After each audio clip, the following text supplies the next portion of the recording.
Oops. For me to do this. Sure. You know, I never noticed that you have a gavel over there. Yeah. You want to just hit it just to hit it? All right. I will call the meeting of May 8th, 2024, Board of Trustees for the Town of Mancos to order. It is 22nd? To 22nd. 22nd. You're reading the minutes. Oh, jeez. Wait, where's the packet I just got? Hang on. Stuffed it in my briefcase already. All right. Of May 22nd, off to a great start. So I call the meeting to order and let us all stand and do the Pledge of Allegiance and have a moment of silence. Pledge allegiance to the flag of the United States of America and to the republic for which it stands, one nation, under God, indivisible, with liberty and justice for all.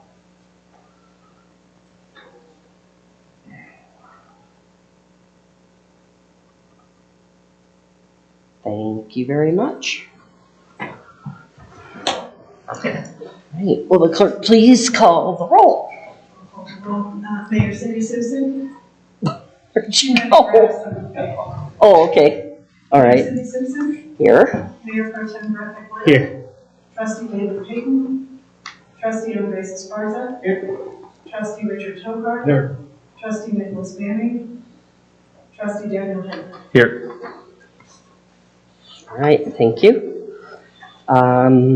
I would look for a motion for approval of the agenda. Make a motion to approve the agenda as presented. Second motion. Okay, we have a motion and a second. All in favor, say aye. Aye. Oh, I can't vote. Anyone opposed? All right, the agenda is approved. Now, I seek a motion or comment on the approval of the minutes of May 8, 2024. I'll make a motion to approve the minutes of May 8th, 2024 as presented. Second. Okay, we have a motion and a second. All in favor, say aye. Aye. All opposed? All right, the minutes are approved. Go ahead and sign those. I did.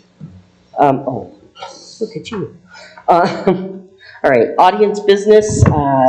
Jamie handed me the pages and they are all blank. So I will just ask, is there anybody here that would like to speak on items not on the agenda?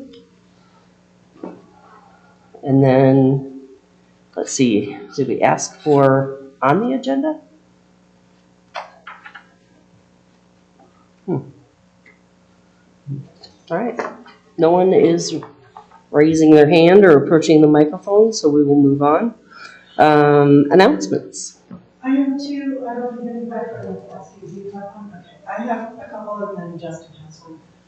So June 7th, from 10 to noon for the Southwest Health System visit. It seems to be okay with everybody because they were out of the office on May 31st.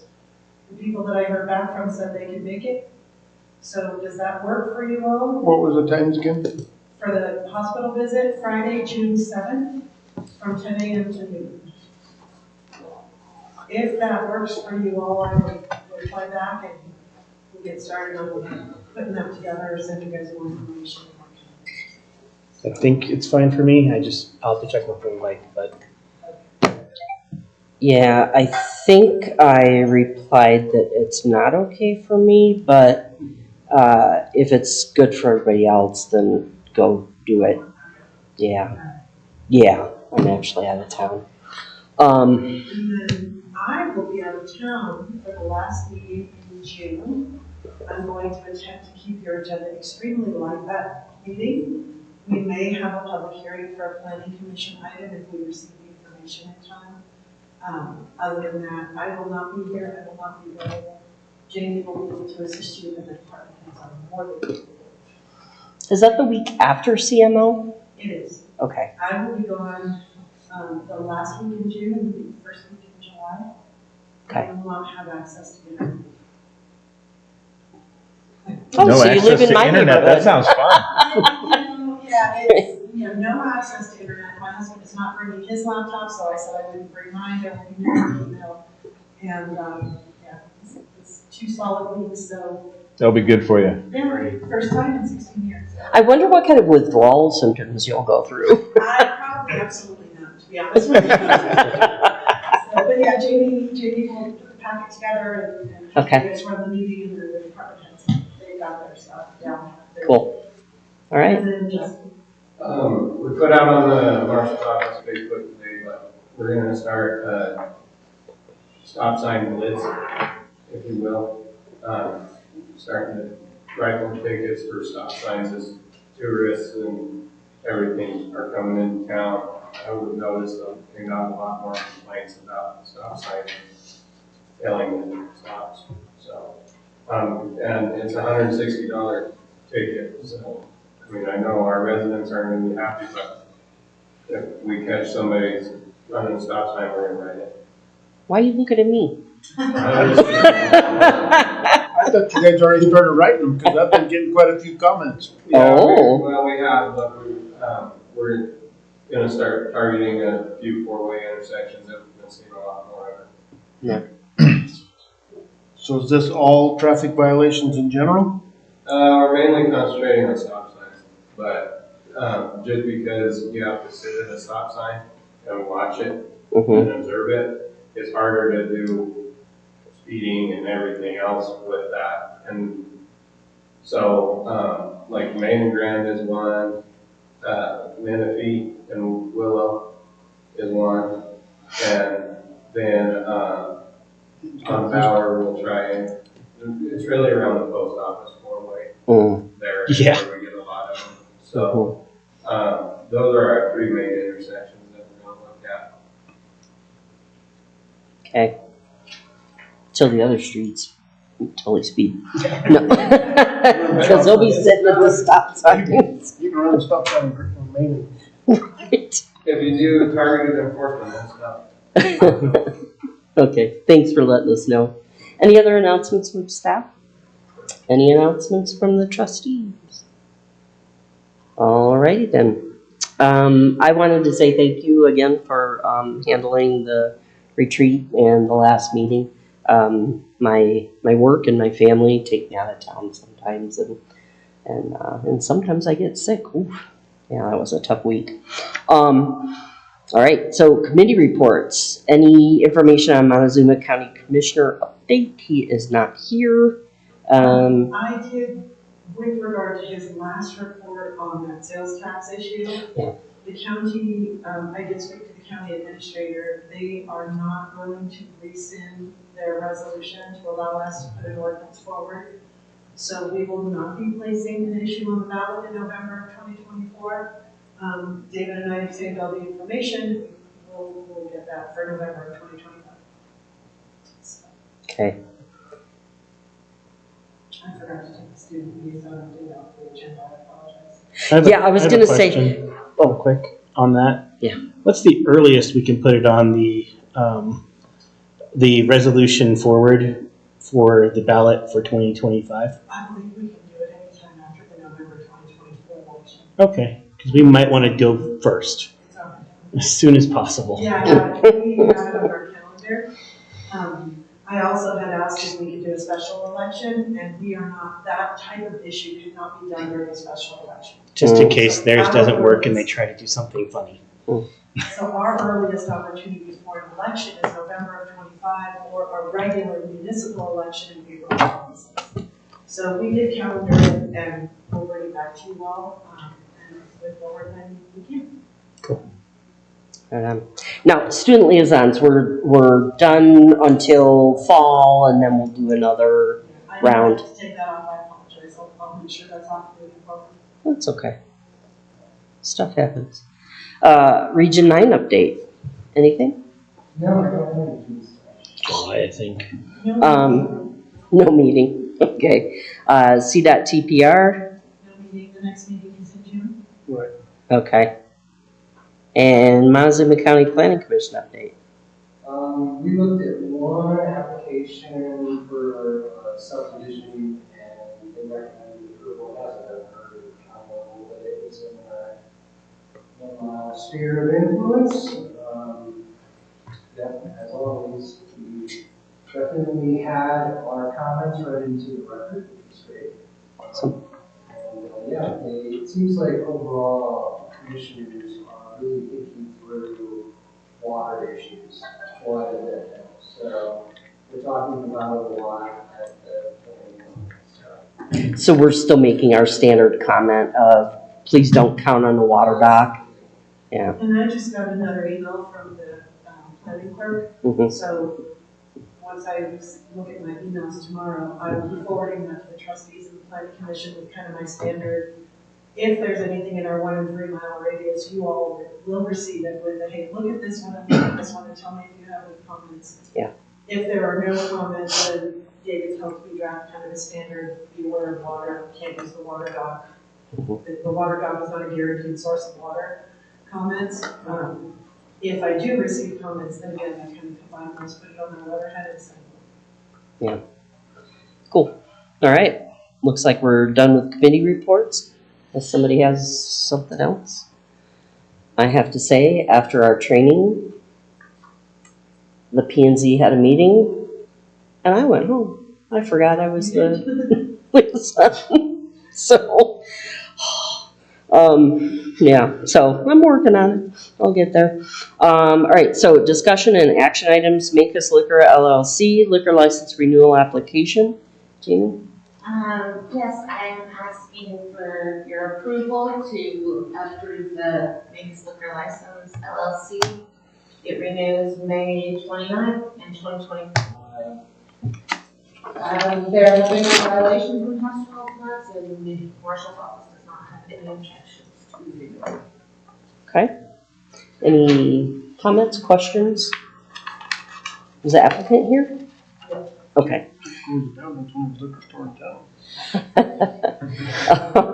Yeah, we upset quite a few people. Yeah, right. Okay. I look for a motion then. I'll make a motion to approve the renewal of the 2024 Mancus Liquor LLC license and authorize the town clerk to send the application to the Department of Revenue. I'll second. Okay, we have a motion and a second. Will the clerk call the roll? Mayor Pro Tem Brenda Porter. Aye. Trustee Andres Esparza. Aye. Trustee Richard Tokar. Aye. Trustee Daniel Henning. Aye. All right. Next item on the agenda is a public hearing for special use permit at 40990 Highway 160. So I would suggest that you open the public hearing because the applicant is here. Okay. Let them give you the information. You ask them any questions that you need. Ask any questions of Jason or myself for planning or what happened at the planning commission. And then you can close the public hearing because at that point, no more questions, no more discussion. You will discuss amongst yourselves and make a decision. So I would open it and have all of the discussion and information and questions and everything, then close it.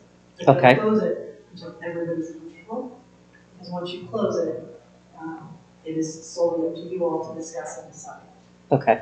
All right. Well, here, I'll use the gavel again. I open the public hearing for the special use permit at 40990 Highway 160 at 7:16. Will the applicant come on up to the microphone, state your name and address, and tell us about your request? Hi, everybody. I am Chris Ham. I'm the VP of Engineering for Timber Age Systems. We are a manufacturer of highly efficient housing. We are an off-site housing manufacturer. We've been located over in Ignacio for the past, over 4 years. And we've just been producing our first buildings in the past year. The unique thing about what we do is that we not only make buildings, but we also use local wood, specifically ponderosa pine, that is cut down for forest fire mitigation.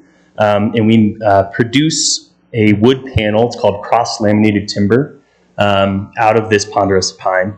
And that forms the structure of our panelized system. So the buildings that we create are built in panels in a factory, and assembled, insulated, air sealed, all that, and then shipped and assembled on site. So this is a way of making the building process more efficient, more effective.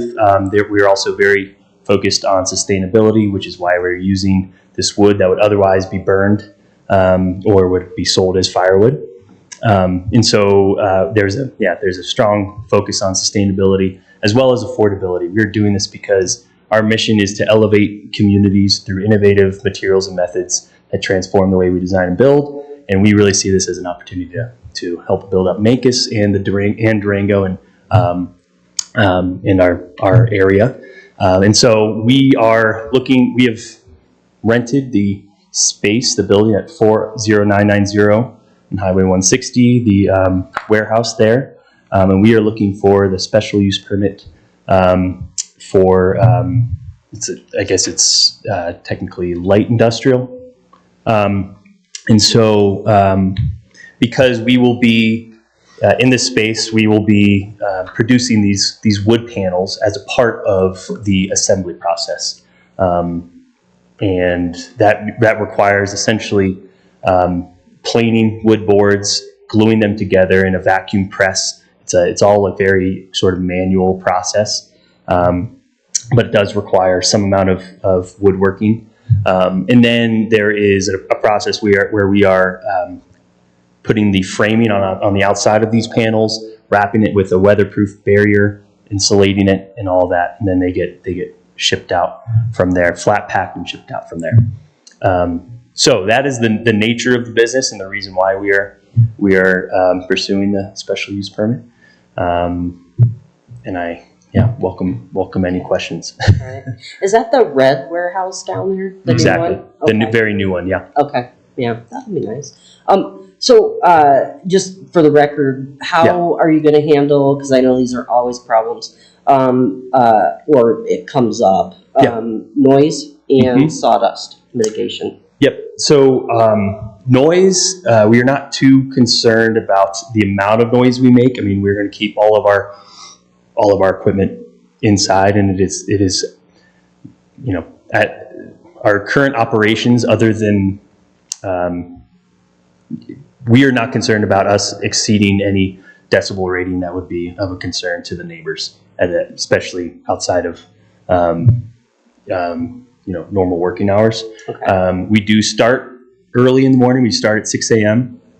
is our current operating hours, but we are fully planning on being compliant with the decibel rating requirements of that property.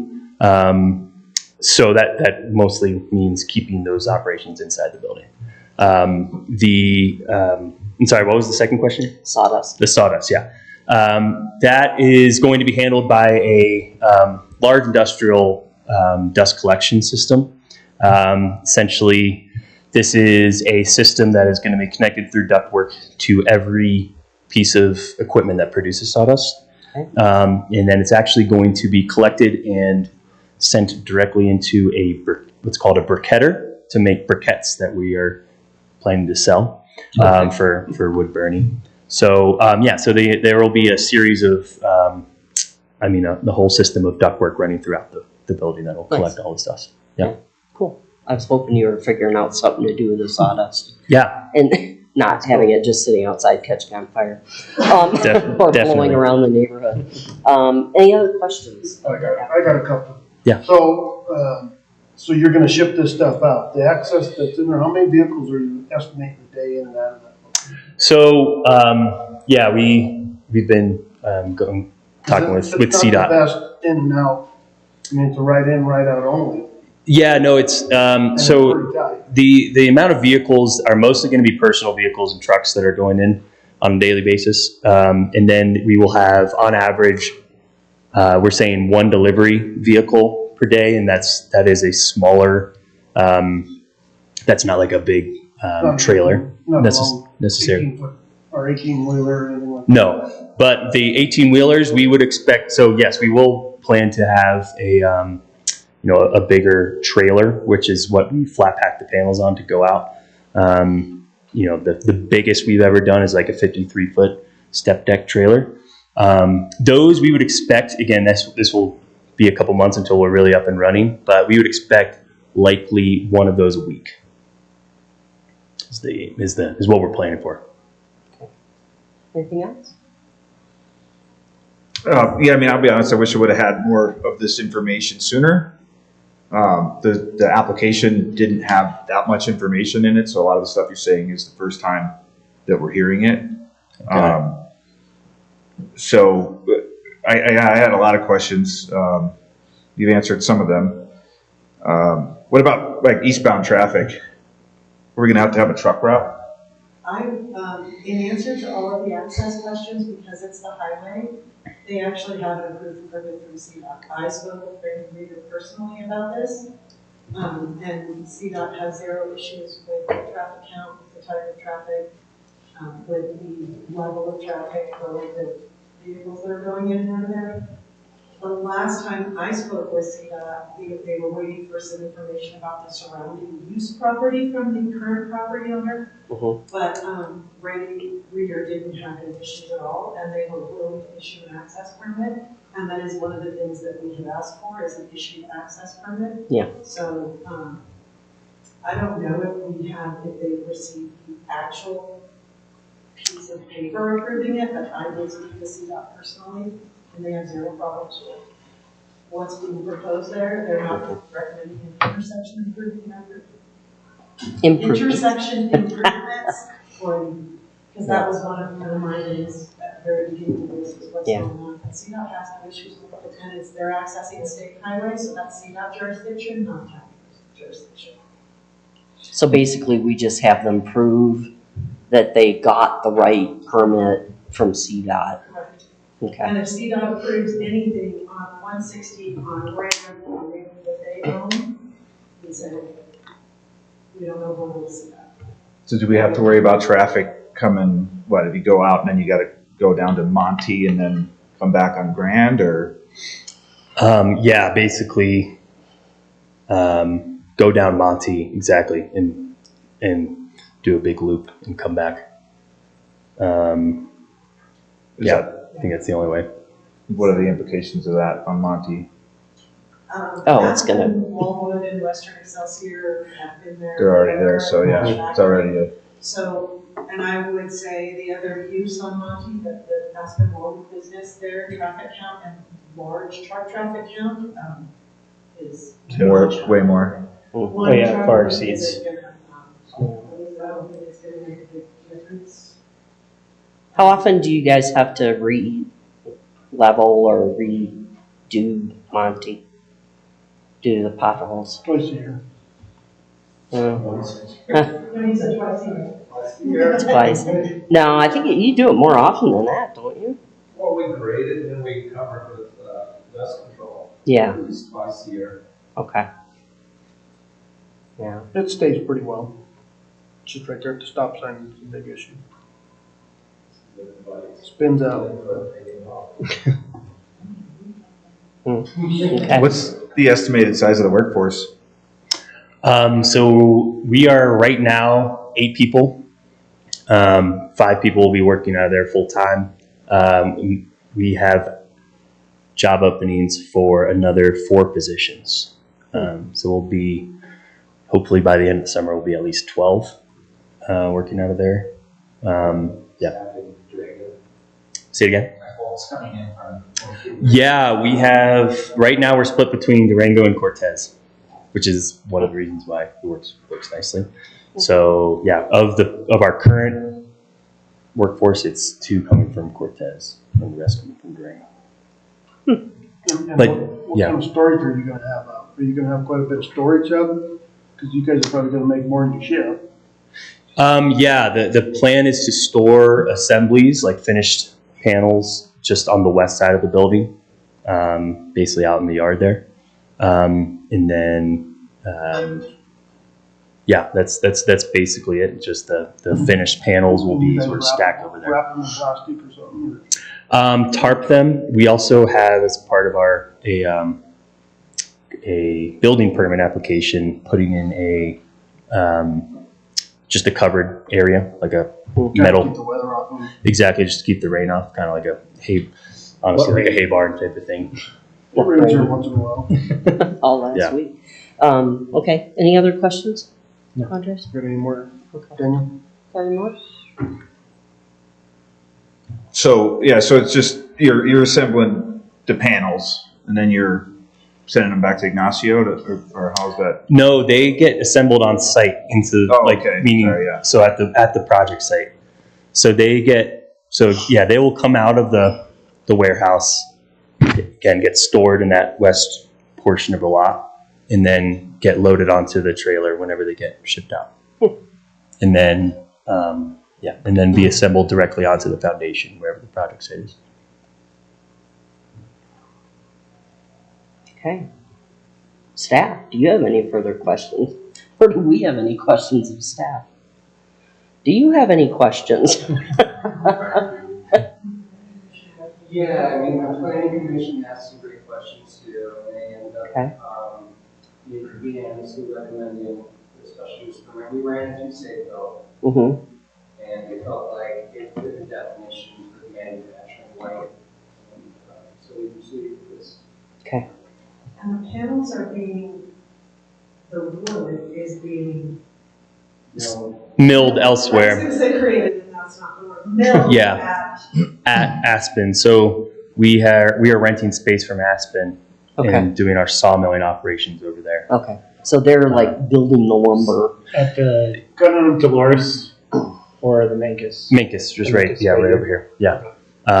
So yeah, no, we will be storing all our logs over there, milling it all into boards, and then essentially transferring stacks of milled boards over to the warehouse to be made into the panels. Cool. Okay. Neat. Any other questions? Now or never? Unless Daniel's got more, I don't. No, not right now. It's your last chance. If you got questions, ask them now. All right. Then I will close the public hearing at 7:29. Thank you very much, Thank you all. and good luck. Okay. So I guess I would entertain a motion. We have to approve it, right? Or Discussion. yeah. Yeah. Or discussion. Well, people do it differently. Like some people discuss first and then do the motion in a second, and some people do a motion in a second and then discuss. So we can do the discussion first. You can do it however you want. I have so much power. Okay. Except for no vote. I know. Except for when I forget and I vote anyway. Andres, any comments, questions, opinions? No, I was just curious about the workforce thing for young people, just from the discussion before, but it's just an ongoing thing more than anything, just curiosity. Yeah. Okay. I think this is great. I think that this is going to be a good thing to have. And, we've been talking about housing for a while here. And I think that this is going to give us an opportunity to hopefully bring some lower cost housing into the community and help build some workforce housing for our people. We need it here badly. Okay. Daniel? No, I mean, I definitely appreciate all the work that's been in the project, put into the project so far.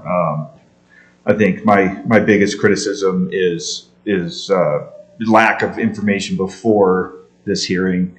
I feel like, that was just, I would think, such a large public investment, with that IHIP program, I would have liked to have more information sooner so that I could, we could think about it a little bit more beforehand. That's my biggest criticism. Other than that, I think it's a great project. just, feel like getting this information now and then having to make an immediate decision is a little bit fast for me. Okay. What might help is if you shoot an email to Heather and let her know like what kinds of information, and then we can make sure as we redo the applications that we get that included. Heather, it looks like you have something to say. He did send me an email, Okay. and I said it's a quasi judicial, so I'll give you, I was hesitant to give some information. Yeah. So that would be my fault. And I'm also making a note on my committee appointments. I think it might be helpful because P and Z is where this is usually fleshed out. Mm-hmm. These types of public hearings are usually at P and Z first.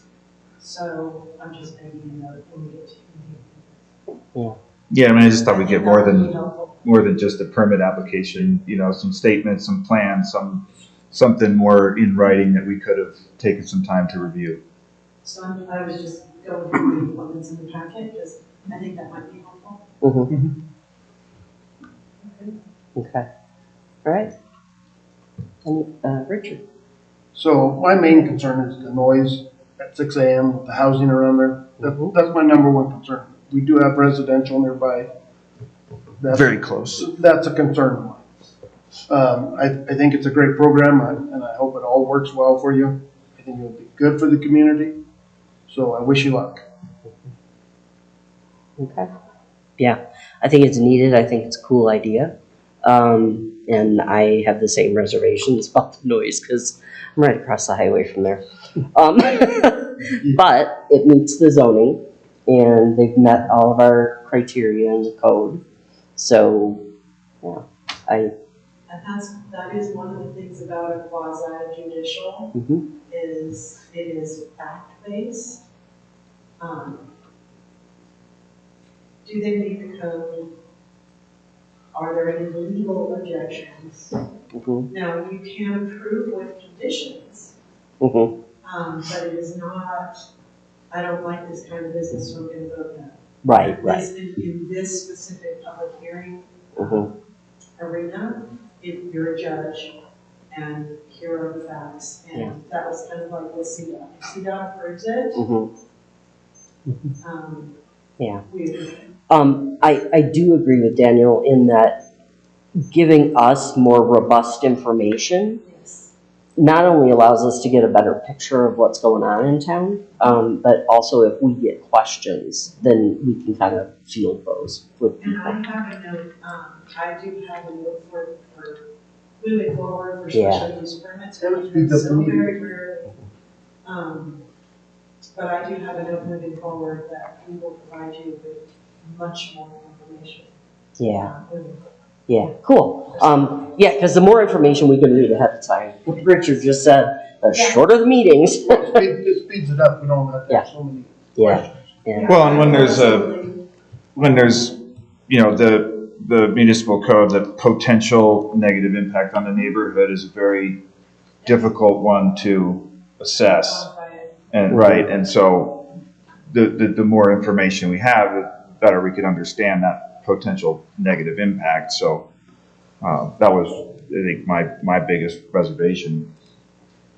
And to the concerns about noise, we have a noise ordinance that governs every district, times, decibels, that kind of thing. So what I would say is if we get complaints or it becomes a problem, we have a process to mitigate that, to reach out to the business owner and say, hey, this is what we've noticed in the last week. This has to be done, we can get this liquor building or whatever, but there is a process internally in our code to mitigate noise. I wouldn't have been able to say that a few years ago, but the board did pass a noise ordinance a couple of years ago, which actually gives us data and decibels. It is no longer an opinion, it is fact-based. So we do have something in our code, if that does become a problem, or we can approach the property owner and say, this is what we're noticing, you have to fix it. Well, yeah, and you won't get near as many complaints in the wintertime because everybody's windows are closed versus the summertime, everybody's windows are open. But we do have a process for that, and it's outlined in the code.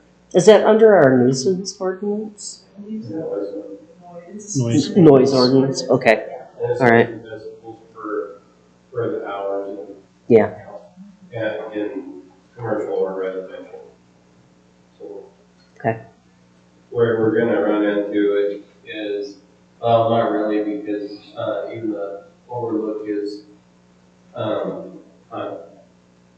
think it's, still a commercial district, so. mm-hmm, Yeah, that whole section, regardless of use, it is zoned.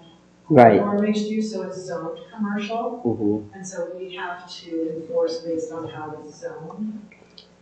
So that the commercial zone requirements for noise is what we will enforce. right, The 95. I think Yeah. we beat this horse to death. yeah, okay. I will entertain a motion. I move we approve the special use permit application for property located at 40990 Highway 160, Mancos, Colorado, 81328. Is there a I'll second? second. Okay, we have a motion and a second. Will the clerk please call the vote? Mayor Pro Tem Porter, Aye. Trustee Andreas Esparza. Aye. Trustee Pacheco Park. Aye. Trustee Daniel Henning. Aye. All right, passes. Congratulations. Woohoo. Yep. Thank you. All right. Next item up is the public hearing on a minor subdivision application for Mancos Commons. This is also a public hearing, so I will open the public hearing at 7:38. Your applicant is also here, so I would follow the same procedure. Sure. You have your staff report, and again, I'll apologize if there's not enough information in there for you. But Yeah. Mr. Law is here to answer any questions or provide you an overview of the project. All right. And we can answer any questions, Jason can answer any questions for you, and we'll close it. Great. Name and address for the My record? name is James Law, 10409, Road 41.4, Mancos, Colorado, 81328. Awesome. What do you want to tell us about the project? Well, I mean, I can bring you up to date. We're almost done with the press. As you can see, we're sort of doing landscaping type stuff. We're trying to get lighting to be more compliant, and that is going to happen in a few steps. We've worked out a temporary issue of being able to lower the light emission from most, but not all, of the lights. There's a question about the emergency light for coming up and down the stairs, and it has to be pretty good lighting to do that. So that is the last. We're going to have to move that emergency light in such a way that it doesn't shine into other places. So Okay. that's that. We will probably have a grand opening sometime in July. We're so focused on trying to get the keys right, make sure we have toilet paper, make sure that the water flows in the right direction off the building, and we're gunning hard for solar on the roof. We have application to put in enough solar that it will provide all the electricity that building needs. We do not have any gas. It's all run by electricity. Okay. And if we get that grant, which would be around $75,000, then we can probably provide enough energy for the entire building. Nice. What else would you like to know? Anything about the lot consolidation, or it's listed as a minor subdivision, but anything you want to tell us about that? That was, we had to do that, and Heather can correct me if I'm wrong here.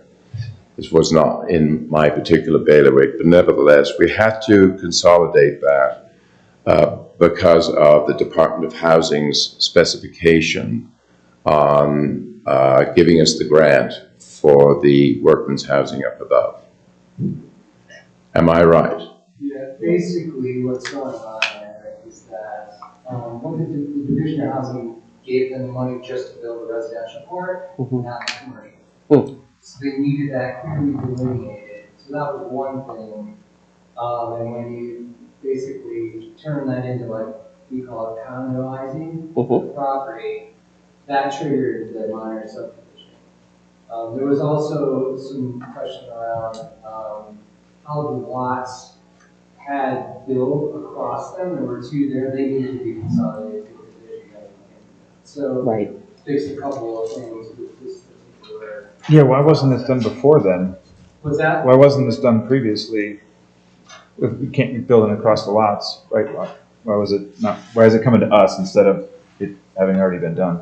Well, it has to come to you, and honestly, that piece I would have to research. Because the project's been going on for a while. And I do not remember, What's the question again? why weren't the lots consolidated before? At the beginning of the process. Yeah, because You see- technically you see that happen before the building permits are issued. We did something at the beginning of this, because I remember dealing with the surveyor. Mhm. Yeah, we approved something prior. Pardon me? And Betsy. Yeah. And you approved something, you approved Mylars prior to this, but I don't have the details, and I can't remember, since a couple of years ago. Yeah. So I don't have the exact answer to your question, and I apologize. The other piece of this I will say is with regard to the condoizing. This is the first time the town has had to do this, because all of this housing legislation is coming so quickly and so fast, and it sounds fabulous at Capitol, and then we try to actually implement boots on the ground down here in Vegas. And the poor Tammy and the poor Division of Housing guy, because when she reached out and said, hey, we want to turn these into condos, I was like, it's not allowed. I mean, it was like, the legislation is not translating to real life land use codes and that kind of thing. So one of the other things that we've done that they were kind enough to do, because my concern immediately goes to taps. You know, we're tapped, you can't sell it, you can't do this. So there's a plat note that says the units can never be sold individually without having different, taps. So it's like a multitude of little things that this town has never had to deal with before. So Tammy and Jim were incredibly patient while we figured it out, because our land use code doesn't address it. Yeah. Not specific. Safe Built was able to find what we were looking for, and ultimately what they're asking is allowed with the information that is included in this Mylar, if approved. And we've run it past the fire department, because I know when you start getting into like apartments versus condos versus townhouses. Fire department had no comment. Everybody, Okay. we also have an internal process where things like this, school district, fire department, electric company, telephone. Yeah. They all received notice and we received no comments. Okay. All right. I will say that the entire structure is sprinkled. Okay. And is attached to the fire department. It can monitor everything that's going on from that perspective. Okay. And the same with the water. Okay. Any other questions of the applicant or of staff? All right. Thank you very much. Thank you. All right. So I will close the public hearing at 7:45. Discussion? Comments, questions? Not for me. Anything? All right. Cool. Then I will entertain a motion in a second. I'll make a motion to approve the, the lot consolidation request from Mancos Commons with respect to first amended plat of lots 9 and 10 and the west 19 feet of lot 8, block 1, DH Lemons Town Site, creating lot 10A in the DH Lemons Town Site, Town of Mancos. All right. All right. We have a motion and a second. Will the clerk please call the vote? Mayor Pro Tem Brenda Carter, Aye. Trustee Andreas Esparza, Aye. Trustee Richard Timcar, Trustee Daniel Hunt. Aye. All right, thank you very much. As a side note, that pot of money is gone and is not coming back anymore. So I also think this is the last time we'll see this. Because the money that funded this project that is requiring this separation between commercial and residential Mm-hmm. spent, no longer available from the state. So, Okay. Well, we can't promise you. Something different will come out sometime. yeah, we will do our best. With even more things. Yeah. Well, I'm grateful, thank you very much. I hope it's a great asset. We planned it that way. So, thank you. Yeah. Beautiful building. I like the front. So, Thank you. Yeah, it's so make pretty. downtown look better. Yeah. And blue's my favorite color. All right, then moving on, thank you very much. Moving on, we have a public hearing on ordinance 779, series 2024, affordable housing land use code text. I will open the public hearing at 7:47. Yeah? So this is a project that we've actually been working on for more than, you all worked on it for several months. We've been working on it for 2 years, staff has been working on it for 2 years. It's grant funded by DOLA. And this is again coming out of that affordable housing legislation that's coming out of Denver.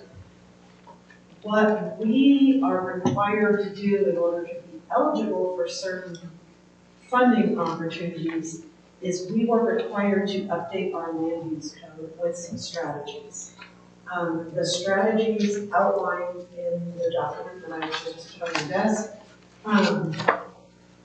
Strategies 1 through 15, those were given to us by DOLA. We did not create them. They said, here are the strategies that we want you to work on, and you have to choose. You can pick, you don't have to do all of them, but we want you to do at least 6 of them or 8 of them.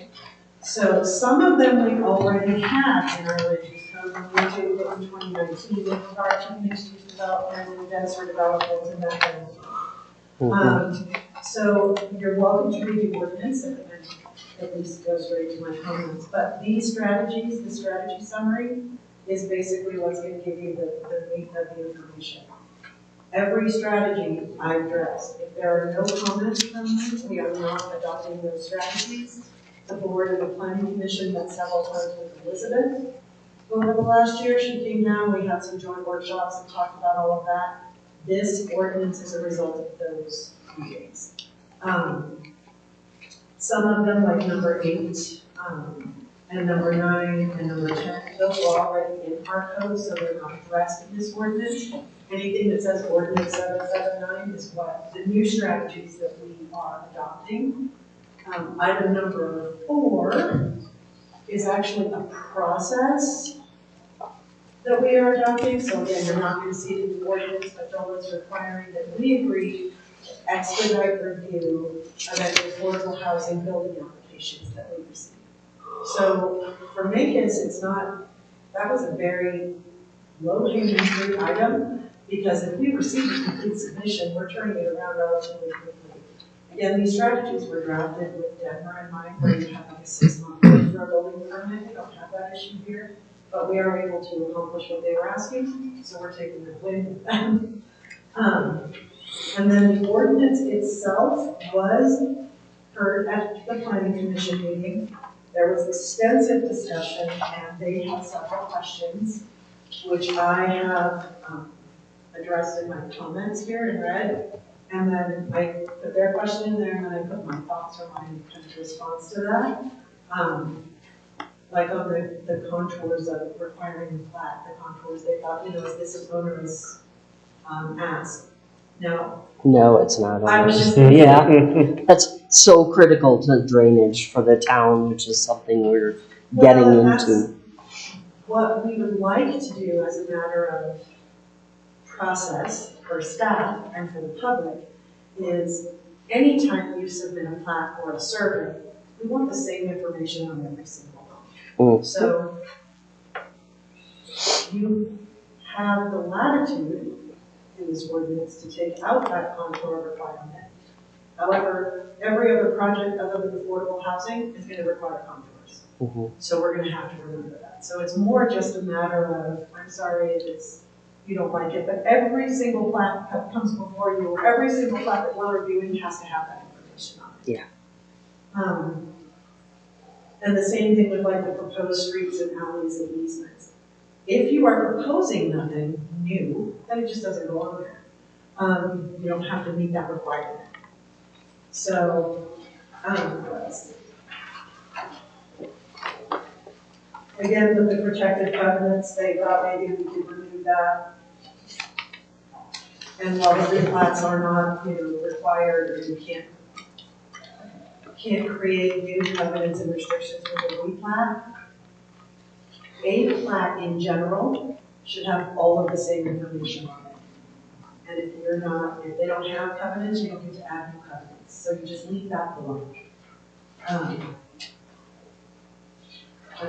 trying to look at here, sorry, I guess that was last week. I think if we can ask questions as we go. Absolutely. I think in terms of the protective covenants, I think it's weird to have them on the plat. Okay. I think what I've seen happen is they record the covenants and then they put the reception number on the plat. And then any kind of HOA or whoever the governing body is, then they have the ability to amend those covenants as they see fit. And then the chain of all the stuff at the clerk's office, you can kind of follow that chain. So I would just kind of maybe check it, see what's the most recent way of doing that. I can do that. David can do that. Yeah. Now, are you looking for an approval tonight? We are looking for approval tonight because you have seen all of this information, with the exception of the plat information, because again, we pulled out from other sections of our code. Yeah. So anytime a plat is required, the information is the same. The only other thing in this document that might be, you have never seen before, other than discussions during workshops and with our consultant, was on page 11, 11D, the affordable unit shall be deed restricted. That is something that we discussed during that process. And the consensus with you all was 80% AMI and 25 years of a deed restriction, except or unless a funding agency requires something different. So 25-year deed restriction is what the ordinance says, but the planning commission, one member of the planning commission felt very, very strongly that it should be deed restricted for as long as possible. 50 years was mentioned. They had also mentioned deed restricted so that the people that are currently living there never have a rate increase. So again, that is completely up to you all. The reason that 25 years is in here is that's what came out of the workshop. At the same workshop that we talked about 80% AMI is what you prefer versus the 120. So I think we stick with it's that. solely up to you all what you want to put in there. I think we stick with what we talked about at the workshop. Well, we had that discussion. It was like a 2 hour long. It was a 2 hour long discussion that we had that about, and I think that I think we beat it to death, and I think one that's the person's- fairest way to do it. one person I can't see making whole. doesn't make it need to 50 be years, we changed. never raised the rate. So the 25 years is what y'all That's a long discussed? time too. That's not, Right. deed restrictions can cause all sorts of issues down the road. I've seen it a lot of times. But for affordable housing, it's usually Yeah, kind of a thing for affordable. yeah. Yeah, there's a lot of it in Colorado, and a lot of it's needed in different places, and it seems like we're kind of getting there. I know that DOLA, like when we're dealing with the conservation district, because they have DOLA funding for construction, for the funding is passed through, DOLA has asked for between 30 and 40. So that's what that project is going to do, because their funding agency is requiring it. well. Yeah. So we can do whatever you want. Yeah. I'm fine with 25 unless otherwise stated by the funding agency. Okay. And I would say too that I've also seen like a calculation. If the person sells within, like in the first 10 years, they can get X percent higher sale price. And then if they sell between They can 10 and equity. 20 years, yeah, they're allowed to actually, I've seen that too. make some. That's also allowed by Dover. What's that? That is also allowed by Dover. Yeah, and so to me, I would like to see that sort of schematic, and have it as a longer period of time, but allowing people to sell and make some money, just not, because I mean, I bought my house almost 25 years ago. I bought it for 124.5. I can sell it now probably based on the prices I'm seeing all over the place, 300,000 or 400,000. But replace it. Yeah. Well, I'd move away. Go back to Michigan where everything's dirt cheap. So I don't mind a longer time period, but I think if we do that, we need to make it, kind of a sliding up in terms of equity that they've accumulated. And what did you guys talk about with the rent control? Rent controls are legal in Colorado. Yeah, it is. Okay, all right. So that idea of prohibiting changes in rent, yeah, because I understand it, but I don't think it's fair. Well, and I also personally, David maybe can help, is I'm thinking about these things because this is all theoretical still. Mm-hmm. Again, we run into, this is a great idea, what happens when we try to enforce it when we actually do the project. Mm-hmm. D says thou shalt be restricted for 25 years or length as determined by the Board of Trustees. What that tells me is outside of the funding agencies are going to set the requirements and we're going to abide by them. Mm-hmm. But if just a developer comes in with cash and wants our incentives for affordable housing on the project, we're going to require a copy of the deed restriction. Yeah. And to me, this sounds like somebody paying cash, asking for our incentives. That deed restriction is going to go to David and then come to you for approval, because those incentives, I believe, have to come to you for approval. So you're going to be seeing those deed restrictions, and you'll be able to provide those incentives if you do a sliding scale of inflation or whatever, if you sell it, that kind of thing. That's the intent of this program and document and that kind of thing. Because all of those have to come before you for a resolution by the Board of Trustees. Because what we do is we refund money. We don't waive money. Same thing with the commercial incentives, with sales tax and property tax, rebates with, say, number of employees, and those things that we had talked about before. So these are, the intent of this is to allow them to come to you and gives you the authority to approve them by resolution, and that deed restriction language would have to be in there.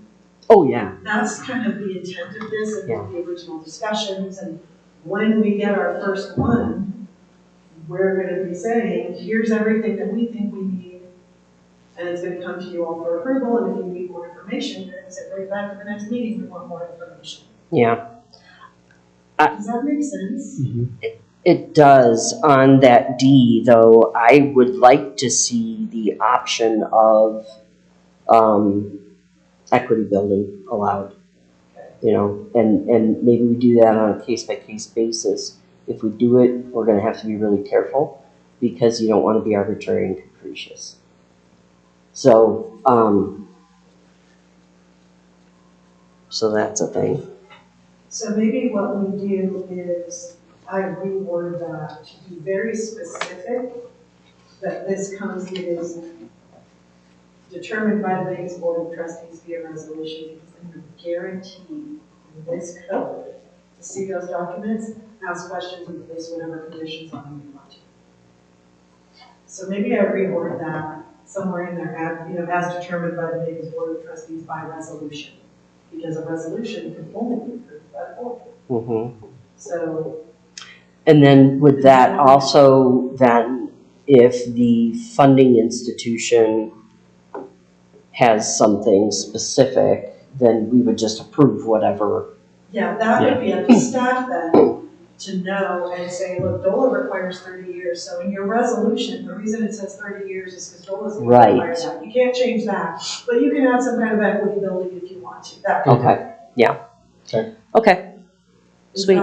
Would that be helpful? Because then you're guaranteed to see these. Mm-hmm.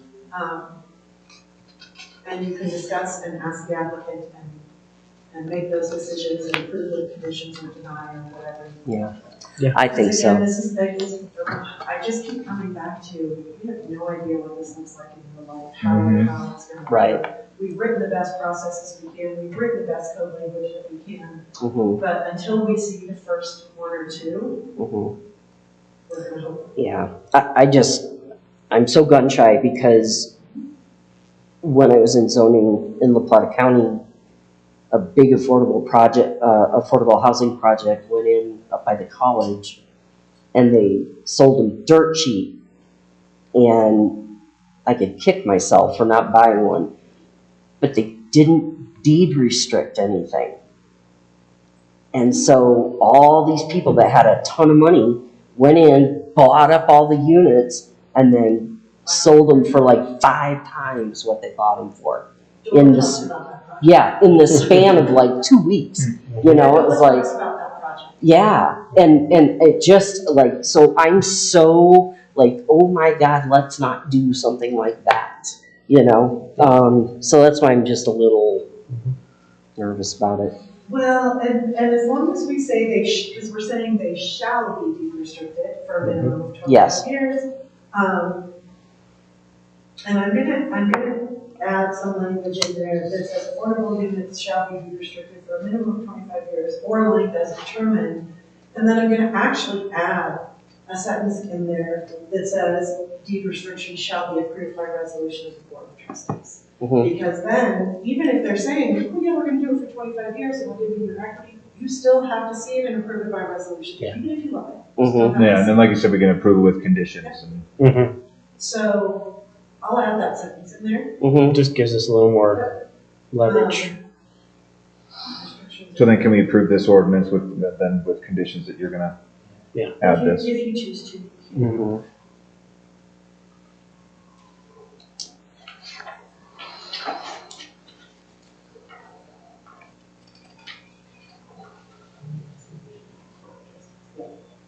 And then I will change the protected covenants language to reference the reception number.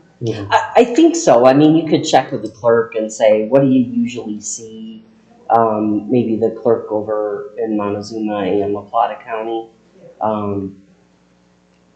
just to kind of gauge.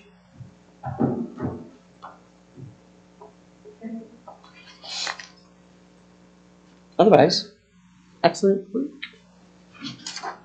Yeah, it must have been a fun one.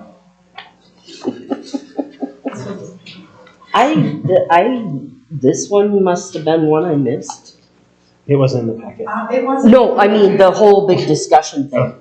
Yeah, you weren't. Because I'm like, oh, it's all new to me. Oh, we talked about it. We talked about it several times. Oh, We yeah. had a joint workshop. Planning Commission, Elizabeth came down a bunch of times Oh, and yeah, talked to we you guys talked about it. I think you were out of town. Yeah, I must have been lucky Lucky. enough to miss every single one of those meetings. Yeah, probably was. Stuart, Cindy's out of town. Yeah. Okay, any other questions, comments, concerns? All right, then I will close the public hearing at 8:06. All right, floor's open for a motion in a second. I move we approve ordinance 779, series 2024 Affordable Housing Land Use Code text amendments with the following amendments by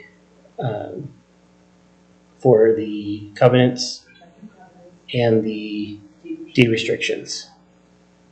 All right. Okay, we have a motion and a second. Will the clerk please call the vote? Mayor Pro Tem Gregory Gordon. Aye. Trustee Andreas Esparza. Aye.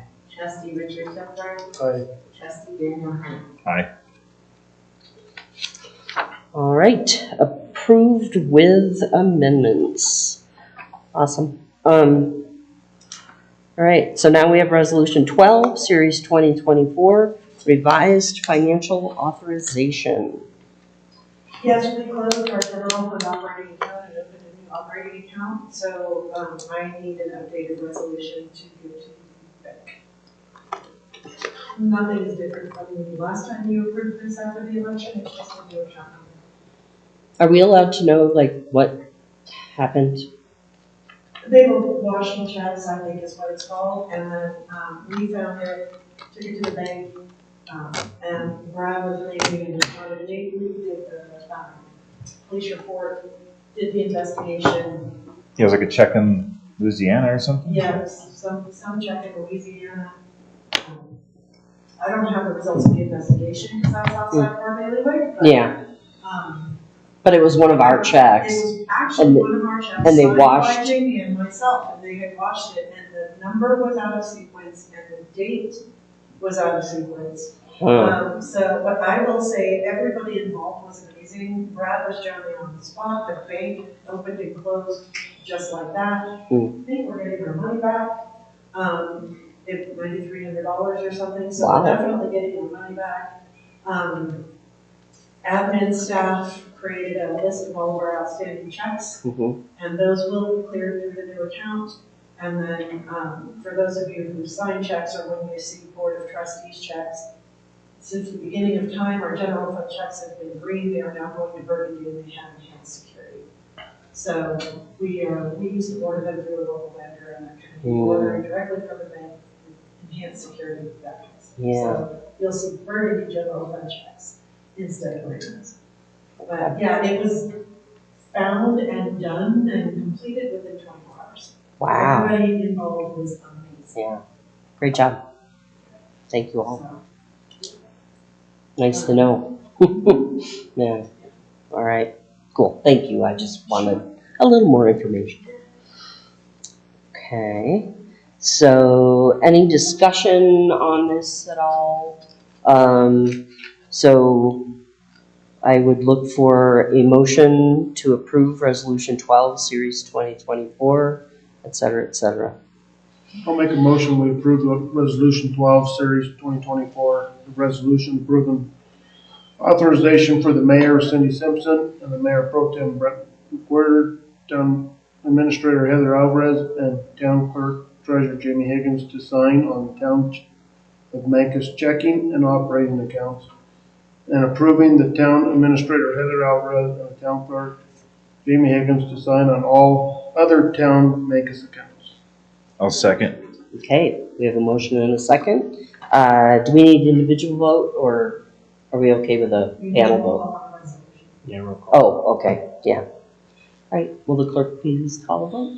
Mayor Pro Tem Brett McWhirter. Aye. Trustee Andreas Esparza. Aye. Trustee Richard Tucker. Aye. Trustee Daniel Hunt. Aye. Okay, so One last thing. one last thing on our discussion and action items, and that is committee appointments. So, I would ask you all if you wanted to add 3 specific committees, because we lost our water expert with Ed. He actually was a member of the Water Conservancy District Board, so he was keeping us abreast on that. So I brought some information for the Vegas Water Conservancy District, the Vegas Conservation District, and SWORD, if anybody's interested. And I have some information from Nick and from David Payton in their absence. So the Vegas Water Conservancy District, which is Jackson Reservoir, meets on the second Tuesday of each month at 7 p.m. The Vegas Conservation District is the second Tuesday of each month at 4 p.m. Now, we do partner with them, and I meet with them regularly, and they do provide us with a quarterly report, so if nobody volunteers for that board, I'm not gonna start attending those meetings, I'll just keep doing what I'm doing. And then we have SWORD, which you all might remember is the opioid Southwest opioid response. There was a class action lawsuit with regard to pharmaceutical companies.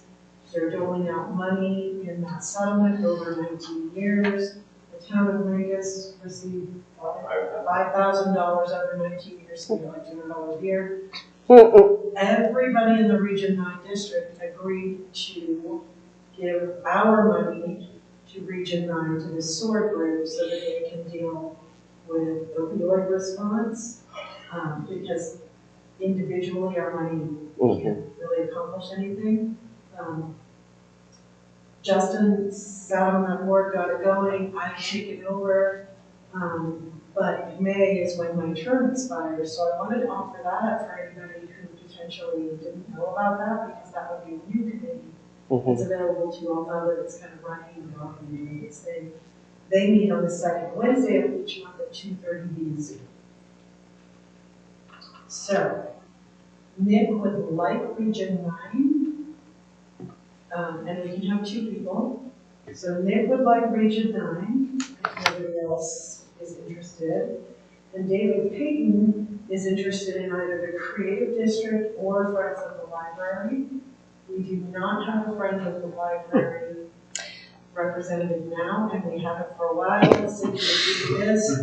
Yeah. So I'll let you guys, once So- you have this information, you all discuss amongst yourselves, but I did want to say that was David's email, so you all have information. So, for the folks that have joined us more recently, we used to serve as liaisons on all kinds of boards and committees and all that. And what we found was the committees started behaving as if they were commissions with political power. And so that really skewed the power dynamic, and it was very problematic. It was back in the early 2000s. The other issue that we ran into along the way is, so we pared down. We were like, okay, time out. We're not participating in all of these. We ended up disbanding a bunch of our committees based on, I think it was either CIRSA or CML advice. But they were like, you need to have fewer committees. You know, this is our job. Stay in your lane. Stay in our lane. Yeah, everybody needs to stay in their lane. And so we narrowed down the committees, but then all of these groups are still in town. And so what we did was we, again, pared down where we were liaisoning, because the problem is, even if you tell people, I am not here to tell you what the board is going to agree to or not, they will still think that whatever comes out of your mouth is gospel, and they're going to run with it.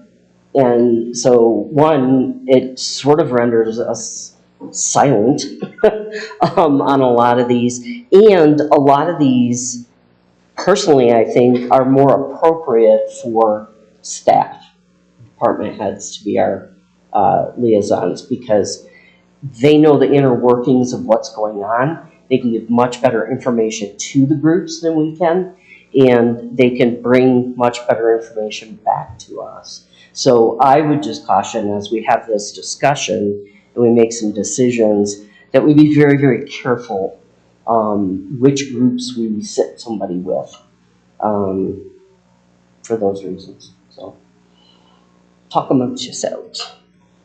What are your thoughts? Well, I mean, I'd be interested in the school board. I don't know. I mean, I'm already in the chamber, but I think that's probably, that's a tough line to walk. Heather and I discussed, so I don't think I'll be, I think I'm probably going to resign from the chamber, but liaison there might be a little strange. So I think the school board might be, I got a first grader and another one coming up, so. Okay. Anybody want to arm wrestle him for it? No, I do not. No? You already got your family in He already place gets there. an earful of it. I cannot do that one at all. You know, family togetherness. No. Oh. No. Okay. I'll continue to stay on the TPR. TPR? Okay, I was hoping you would. TPR. And I might be able to step up on the chamber for Daniel, Okay. since I'm kind of neutral there. But, I can also do the chamber, that would fit in my schedule pretty well. well, I mean, then let Okay. Anybody else for the chamber? Should we have your arm wrestle? No, he can have it. All right. And then the Planning and Zoning Commission, I'm required to be on it, although I totally spaced that out. I keep forgetting I'm mayor. She voted today again. It's still, yeah, I know. I tried to vote again. So I'm required to be one of the liaisons. We have two. So because I travel so much for work, I'm trying to make sure I can be here for these meetings. But what that means is then my travel ends up on P&Z week. So I think it should be somebody who is gonna be here. Does anybody want to sit on P&Z with me? I will do it. Okay, anybody else? Not a chance. Yeah, I've been told to. Okay, No. this is great, we're also agreeable. And then tree board, so third Thursday of each month at 5 p.m. at Town Hall. Anybody want to be on that one, or should we continue having it be staff? Terry, aren't you representing us? Yes. Okay. Mercedes. And Mercedes?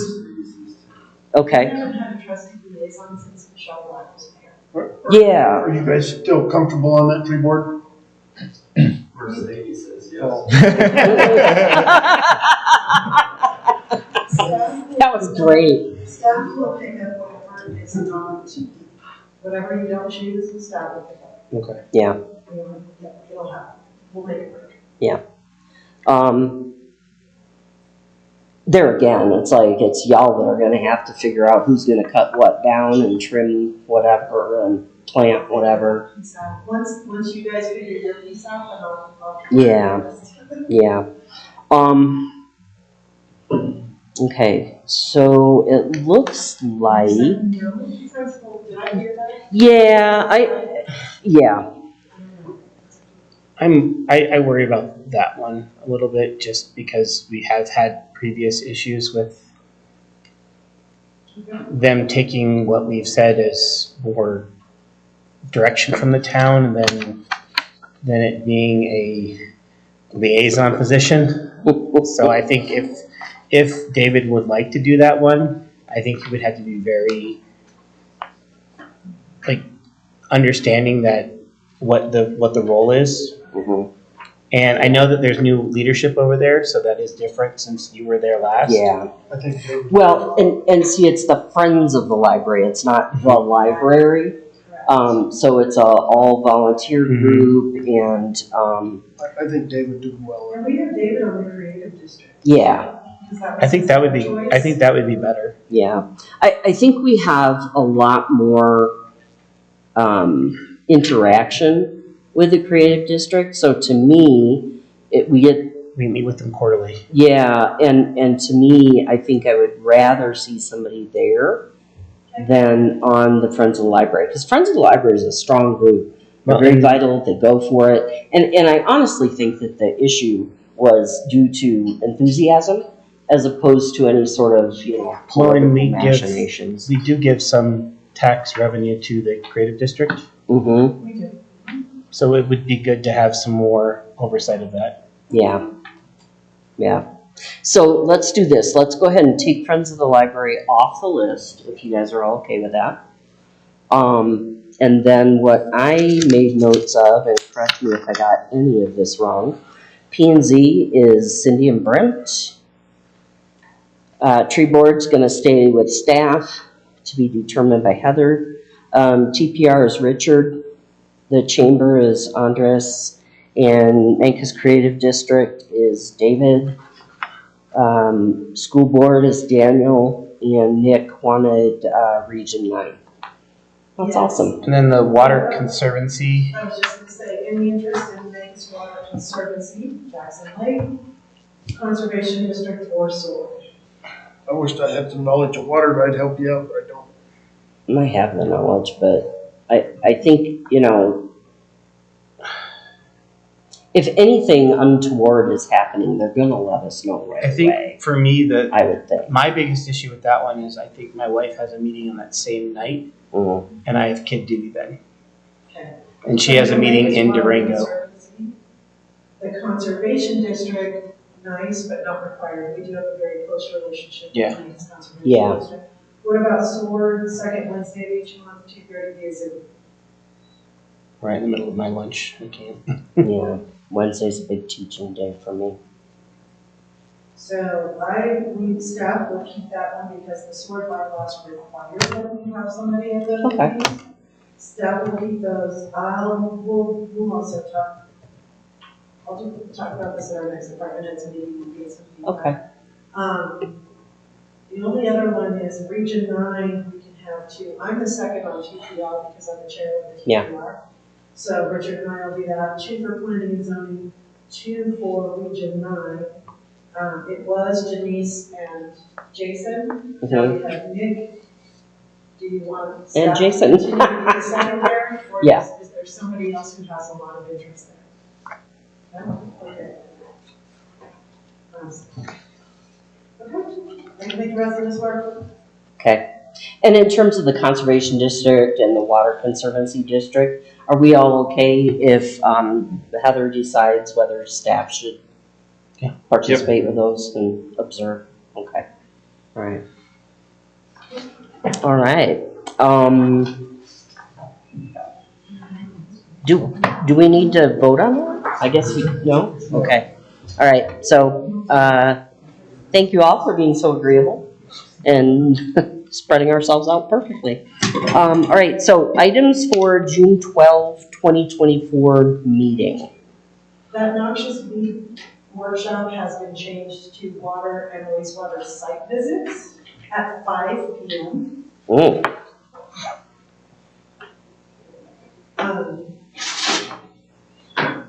Hey, you guys can go see the new one. We can do that too. The only other thing that we may add, again, is would be a public hearing for another minor subdivision in town. If we get all the information and everything that we need to give to planning and zoning, then you'll see that. Oh, I know, that's the last meeting. That'll be the last meeting, yeah. Mm. Okay. P&Z doesn't meet before then. I actually have to pay attention to that now. Anything that you want. And then the park grant application, I'm sorry? then you also have the park grant application on it. Yes, the resolution. Go, go. We're just doing the resolution early, to make sure that we have enough time. Summer's a busy time, so I Yeah. just want to make sure that the staff doesn't get busy and overlook it, because we're one of the only funding agencies that requires an active resolution. Most of the rest of them will be the same on minutes, but. Yeah. And a presentation from the Montelores Coalition. Oh. It's a new group in the county, a new nonprofit in the county. And so Jason has been working with them to get set up and get going. He will continue for a year or so to make sure that it's kind of like we did with the sword. Mm-hmm. Staff will make sure that everything is going and it's not going to fold. And then they'll be added to our committee list at some point, and we'll ask a trustee to serve so that we can free up and do something. We better start getting raises. Who gets raises? Everybody. Yeah, we can't vote our own Vote raises. for a raise for yourself, sorry. You can vote for a raise for the next board. Statute doesn't let you. All right. Anything else that we want to add to the agenda? Any workshop ideas? We'll have a workshop. We have, Yeah, I know, but not for that night, but like just in general, any other topics I'm that sure we she's want got to a bring? list we haven't had. on June 12th, I will also be giving you per the retreat, and I'll be typing up those notes this week. Got away from me.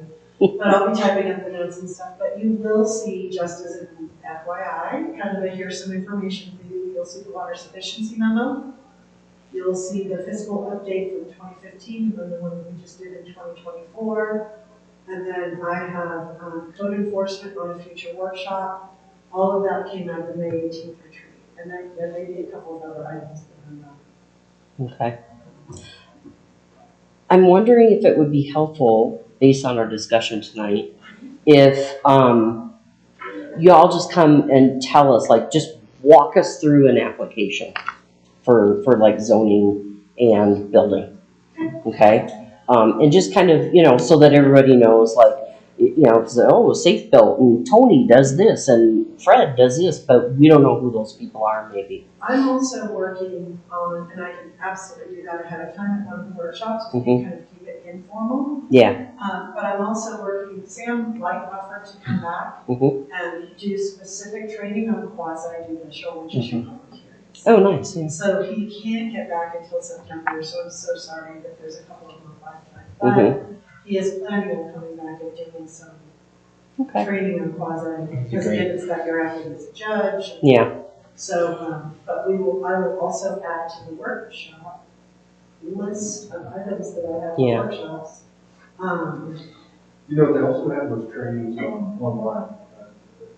You just like watch a video on this. Planning. On quasi judicial. Oh, Yeah. Yeah, I'm just thinking, and it may even be timing wise, like, depending on how the redo of the process is going.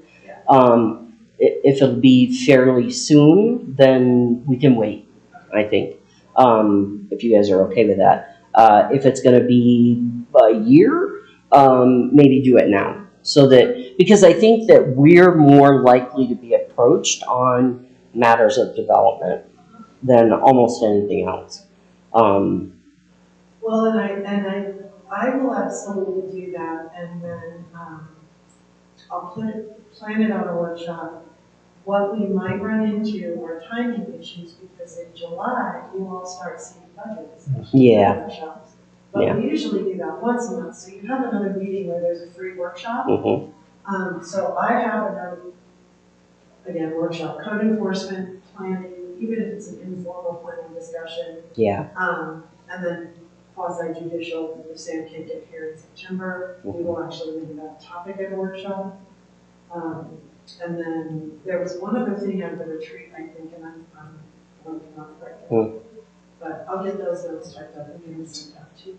And again, if we want, once you get those notes, if you're like, hey, we want to talk about this, this, and this again, or can we revisit this? Because I'm going to do my best on that art project. But the idea is we're flying fast and furious, and they were vastly different sometimes. So I may be bringing some stuff back to you as well. So we'll do our best. But well, I think we talked about just putting that water thing on the agenda. I'm putting just the water sufficiency memo, kind of like how you're going to get the quarterly financials. So here's the information. Any questions, let us know. And then once you have it, you can always even come back a month later and say, hey, I finally read that 54-page document. I want, no, seriously, this is the information that I want. I want the engineer here to explain this to me. And then you can do that. I think we also talked about in the retreat about just putting the weed, instead of it being a workshop, just putting that just on the agenda. The weed ordinance, just with the legislative updates. Instead of having a whole workshop on it, since it's something we have to do for the ordinance. The other thing you may have on June 12th, and I do not have confirmation, is our 2023 financial audit is internally complete. He's preparing the document, so he will come and present that to you. And that is something that you, again, will receive at the meeting. They'll give you, they'll ask you, do you want detail or down and dirty? Usually you all say just down and dirty. If we break budget law, what does our fund balance look like? And then you all get a copy to take home, and if anybody wants to meet with him, he offers to come to another workshop, so you all can answer questions. I always ask him are the fund balance is working. That's all every time I ask him, as long as they're still making money, we're Our okay. funds helping. And a couple of years, it was no sewers hurting, so that's why we saw rate increases on citizens, those types of things. So it's gonna be a big ordinance on June 12th. It's gonna be a March packet, but I think the actual action items are not gonna be huge. A lot of papers. Sweet. Big packet. All right, anything else? Nope. I would entertain a motion to adjourn. So much. We have two motions. We're adjourned. Yeah, so I hereby adjourn the meeting at 8:32.